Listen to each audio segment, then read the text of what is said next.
Ya, baik, terima kasih, Pak.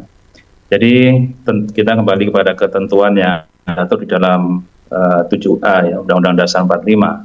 Nah, mekanisme yang ada di dalam pasal 7A Undang-Undang Dasar 45 itu adalah DPR ya, mengajukan kepada Mahkamah Konstitusi. Nah, untuk pemberhentian presiden dan atau wakil presiden. Nah, terkait dengan desakan ini, kalau saya baca itu kan di poin terakhir ya, poin nomor 8 ya. Itu sebenarnya bukan mundur kalau saya baca itu, tapi mengusulkan kepada MPR. Nah, ini kita perlu luruskan dulu. Kalau menurut Undang-Undang Dasar seharusnya tidak langsung kepada MPR, tetapi DPR kepada Mahkamah Konstitusi. Baru nanti hasil putusan Mahkamah Konstitusi disampaikan kepada MPR.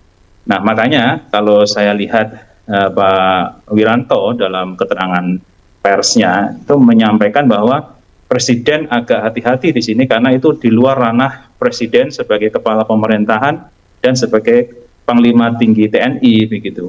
Kenapa? Karena ranah yang ada dalam konstitusi untuk pemberhentian seorang wakil presiden itu adalah melalui usulan dari DPR kepada Mahkamah Konstitusi atas dugaan dua hal. Pertama adalah dugaan pelanggaran hukum, yang kedua adalah dugaan tidak lagi memenuhi syarat sebagai seorang wakil presiden. Nah, kalau rekomendasi dari Dewan Purnawirawan ini agar presiden mengajukan kepada MPR ini agak miss memang kalau dari sisi tata cara impeachment yang diatur di dalam Undang-Undang Dasar. Jadi kalau boleh saya jelaskan, sebenarnya tata cara yang diatur dalam Undang-Undang Dasar, pertama DPR ada dugaan ya, tentang dua hal tadi, pelanggaran hukum atau dugaan tidak memenuhi syarat. Dugaan ini disampaikan kepada Mahkamah Konstitusi. Nanti Mahkamah Konstitusi akan mengadili. Ya. Apa saja dugaan pelanggaran hukum itu?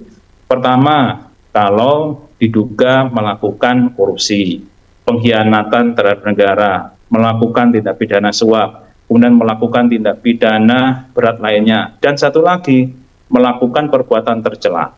Ini 5 hal yang bisa menjadi faktor seorang wakil presiden diberhentikan atau diimpeach. Nah, kemudian yang kedua, dugaan tidak lagi memenuhi syarat sebagai seorang wakil presiden. Nah, inilah yang nanti akan diuji oleh Mahkamah Konstitusi apakah benar dugaan dari DPR tadi itu.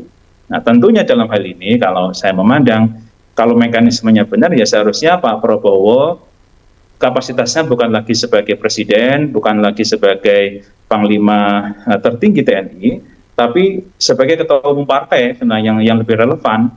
Ya, dari ketua umum partai punya kekuatan di parlemen.